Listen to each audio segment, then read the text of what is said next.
All right, hello everyone, welcome back to another breakdown. And you're probably wondering, what epic ad are we going to look at today? Something that really becomes the foundation of a cinematographer's career, the ad that will take them to the moon. Well, we're not looking at that, right? Normally we do these epic looking commercials, but that, I think, hello dog, that limits your imagination to thinking only that these are the jobs that I have to do if I'm a cinematographer. These are the ones that you have to nail. When in fact, that's probably 1 out of 100, right? I don't know how many people are gonna watch this video, but if you look at the views down below, that's probably the percentage of people that you are up against for that job, which means realistically, there's gonna be a ton of you who do maybe one of those jobs every year. If you are lucky, like that's a really good number, one a year, even for the skilled people. Probably you're gonna spend 99.9% of your career doing jobs like this. So this is what they call the moneymaker, right? We've got the Big Lebowski here, Jeff Bridges. He's hanging out with these gals. They got lots of fans going, but none of them pointed at them, right? They seem to be hot. I'm not sure they understand physics. So we got a little fly drop there. Ugh, I'm hot. So are you. Not really. And now it's chilly, and we're doing soft hob. But soft hob to the face. Ooh. And Jeff Goldblum isn't really there. Oh, dinosaurs? What? Why make movies when you can make commercials in a studio and get way more cash? Okay, so that is the ad, right? It's not the most epic looking thing you've ever seen. In fact, I don't even know who shot it. And people always, I know that there's people in the comments, can you link to the video? We want to see it. I want to see it in all of its glory before we break it down. It's not like I'm not YouTubing this stuff before I make the video. And I just happen to be like, wonder, do we have Jurassic Park guy doing a apartment commercial? No. People send me these things and I download them. This is from like 4 years ago. I downloaded this thing and I just saw, this will make sense for this video because it's something that we haven't looked at. I don't have the links, right? Do yourselves a favor. I know how to get them. I can teach you. See this, apartments.com? Google apartments.com. Try and find the television commercial or Jeff Goldblum, whatever his name is here. Get him, right? He's not there in that apartment. He's probably hanging out somewhere, probably at your house. Just ask him where you can get a link to that commercial, okay? So no, I'm not gonna do the links. So what are we looking at here? Why is this important to see? Because we're gonna look at all of the skills that we talk about in the really good commercials that you're gonna use that one time in your career. You're gonna make money every single week by doing stuff like this in a studio, right? It's the exact same thing that we always talk about, but now this time it's in a studio and it's really, really boring. So if you're the cinematographer, you're sitting around set going, I got nothing here. I got no gram possibilities. Well, my gram game is going down the toilet because I got nothing to show here. I can't show old mate here because I'm under NDA. We're not in Mexico City, right? I can pronounce the name of the city that we're in, so that's not going to be gram worthy. I got nothing here. Well, let's try. Can we light from 10,000 different angles? You're just sitting in your chair. You're going, oh my God, how did it come to this? But this is actually the fun ones. This is the real deal here, right? This is how you make a living, unless you're actually good. And then, well, even if you're good, you're probably doing this stuff, right? That's the dirty little secret here, is that everybody does these ads.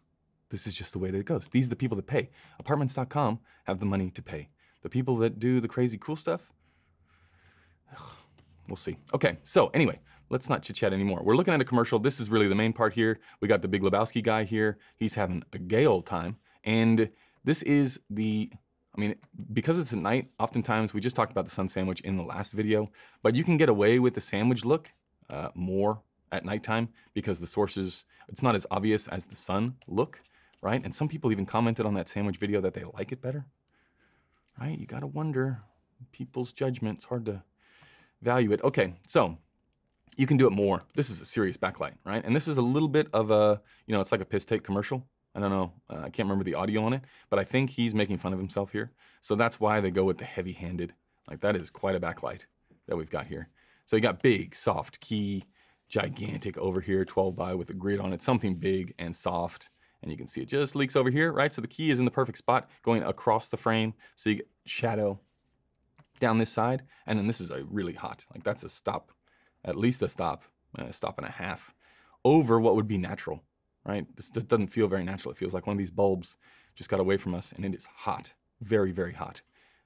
So that's the look in the foreground. But now what's happening in the background? Well, same stuff, right? We're shooting into the corner of this studio set. There's lots of little studio giveaways here.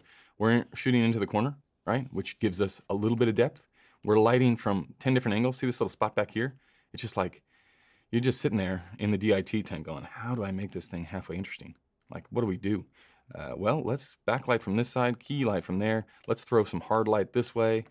We don't have any more flats back there. According to the production designer, the art department, they screwed up. They thought it was going to be a much smaller set. So, well, let's put these dark shears up there and we'll light those up from below. Let's do that over there as well, the same thing. Then you come here and you're like, well, we only planned on having 2 windows, so we've only got 2 shears. So we can't put that on the door. And then the grip comes over and goes like, hey, we can just put black on it. And you're like, I gave up 4 hours ago, so you take the reins now, sir. And then you just put black on the window, on the door, because you ran out of shears. It's like, oh, well, no one will ever know. Then up here, right, this is, again, you know if you see it on a studio job. You see a ceiling, whoo, everybody on set just loving this. Look, it looks so real. It's like a real location. You can see the ceiling. And then somehow they have this perfect line down their little ceiling where they just get this glorious soft light from above, right? This is like the House of Cards room tone trick, but this room tone trick is playing right into our key, which is still, it's not that far behind. Normally you would put this top light, you would put it a little bit further back to come at more of an angle on these gals back here so you get more shadow to camera. But in this case, right, it's a little bit more toppy, which leads to the evenness of the light over here. So little tricks, again, shears, cover up the set of the flat that you don't want to see, right? You're out of ideas, and then come with light from all these different angles. It looks a little bit, it's quite busy, right? They got lots and lots of electricity usage here. We got lights there, this little bug zapper thing, 2 of these. We probably overcooked that. We got 2 fans, not pointed at the gals. Hey, ladies, put it there, right? Go inside. Actually, hit eBay up, sell this IKEA little setup that you have outside, all of these nice little things, and upgrade to just put a wall unit in. AC, please, okay? That's how you solve this problem. You don't even have to go to apartments.com. Anyway, this is the little trick here. Okay, we do this little push in, and that's kind of fun, right? Oh, how do we make it interesting? Well, let's push it in. And then you say to the Big Lebowski here, hey, with your eyes, when we are coming in, don't tilt them too much, or you're gonna reveal in the reflection, you're gonna reveal our enormous source over here. So just don't do that. But he's, he did Jurassic Park 7, so he knows where the camera is and how to look, and he's a professional. He's got that vibe. It's hot. Watch these little, I don't know if you can see them here, these little flies that fly past. They would have been loving that in the edit too. It's like there's not enough flies, doesn't seem hot enough. We got the answer. Let's overlay some fly bits. Okay, this one, weird frame, right? Because we got a lot of empty space up there. A little foreground elements, again, shooting along the wall. Somehow, there is now a blue shadow back here, and it appears the black thing is gone from the wide shot. Like, what happened there? Black? Hello? There's no continuity person on set on commercials, so you just go for gold. All right, but again, the main idea here is that overhead light that we talked about before. You're just trying to push it towards camera so you get a little bit of this. Hard to tell because of the coif that these ladies have is eating up where that shadow would be, but you can see the light here. You're just trying to push stuff here. This is not an easy shot, only because we are parked right up against the wall, right? And because you are lazy and you just wanted to sit in your chair all day long, you didn't even decide to get a set of primes. You went zooms. So instead of being at 1.3 when we're shooting this, we are going to be at 2.8. And 2.8 means everything is in focus back there. It's smushed up against the wall. It's hard to get any edge light in there, anything. This is not an ideal situation for beautiful looking images. We go to the bug zap. Oh, what? More ceiling? Again, look at that line that we're choosing here, right? We're trying to create depth. You want intersecting lines. That is what we are doing here. And then what happens? It changes colors. So here, again, little points of interest. Anytime you have a boring shot like this, fit some points of interest in. The other good one, I mean, this is the credit card shot, right? Or the phone shot is probably the way we should call it from now on. This is the most interesting one of these shots. And we have like, I think there's 3 in this commercial, right? We're trying to get a little bit of depth by running it on the line. We got a big hard shadow over here. Line coming through here. We still have some depth, right? You don't want to cut it off by just framing the edge of the table out. You don't want to miss all this stuff up here because that creates depth. You just want to shoot along and over this. So light coming towards camera, which means we're in shadow all on this side towards camera. And that's it. Thing to look out for here, I mean, they embrace it here. But if you're going to VFX the phone stuff on top, just make sure you have enough depth of field to match whatever it is they're going to do on the phone itself. Because if you don't have that conversation and all of a sudden, you know, you jump on the 75 millimeter and you're shooting at 2s, well, what's going to end up happening is there's going to be this bit to this bit of the phone is going to be in focus, right? And everything else is going to be soft. Soft up here, soft up there. And then when they go to put on their graphics, this is what happens, right? You can't read any of this stuff. And then the agency and the client, they're like, ugh, who was that cinematographer? And they can't find out because you use a fake name. Here again, same thing, right? We're still trying. We're trying to use little tricks here to get stuff in the foreground, to get this little angle, right? We're doing the best that we can, but it's hard. It's not easy. Not easy at all. And then this black thing somehow magically reappears as we trick around. What? It's actually a location. It's outside, Patrick. You were wrong. Okay, so this is the most boring, right? This is like, if you're the director and the cinematographer and you see this board, you're like, oh my God, we got to do this. Like, this is when, you know, you tap your assistant on the shoulder. Okay, your turn. Take over. Your time to come up with a shot. Snooze. Fly falls on. But look at how boring it is. Like, how flat it is with no depth. It makes it seem very two-dimensional, which is not what we're going for. Sweaty. See how they were slightly now. We've pushed the lamp this way, right, to get a little bit more shadow down this line, because that's what you can do if you're not cutting right back between them. So if you were going this shot, sorry, this one to this one, it's a little bit more noticeable when you slightly move the light. But if you've got stuff in between, nobody cares, right? And did I already say that the air conditioner is broken in here today? And what are the chances that I do this commercial and it's 100 degrees in here? Okay, then we come down to this shot, right? New space, white walls, not good. Also, the production designer not having the best day on this job because the flat isn't big enough here either. So they're just like, well, let's put up a black thing in the corner there and no one will ever notice. When we cut out to the wide, right?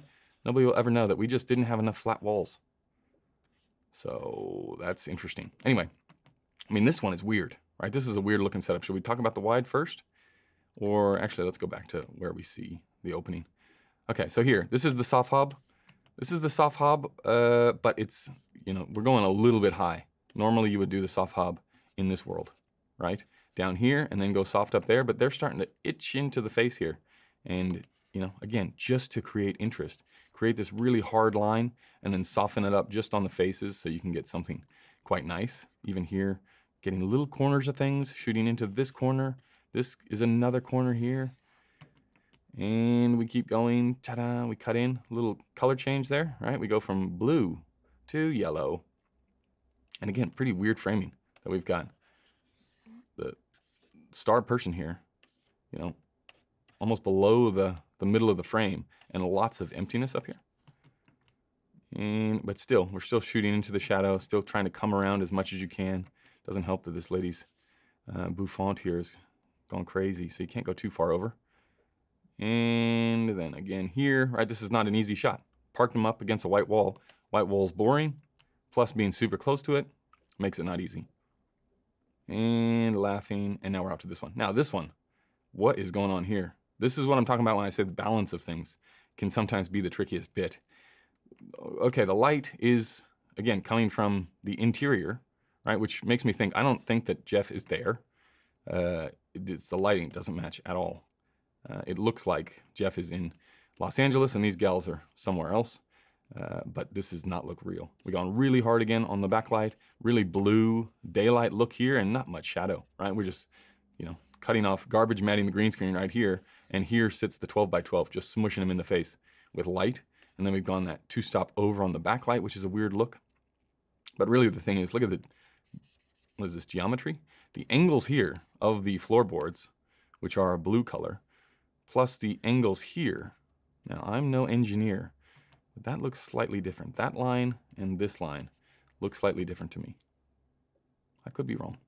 Anyway, and then even the different color back here. This is also one where you like see the pictures on apartments.com and you're like, oh, look, it's got air conditioning and it's got city views.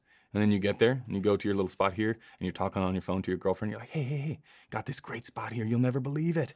You look out the window and all you see, your city views, is just the AC unit sticking out the window. You're like, oh. It's not going to work, babe. Anyway, so soft hob, feel the softness back there of the light, or the hardness, I should say, but just don't hit the people in the face with it.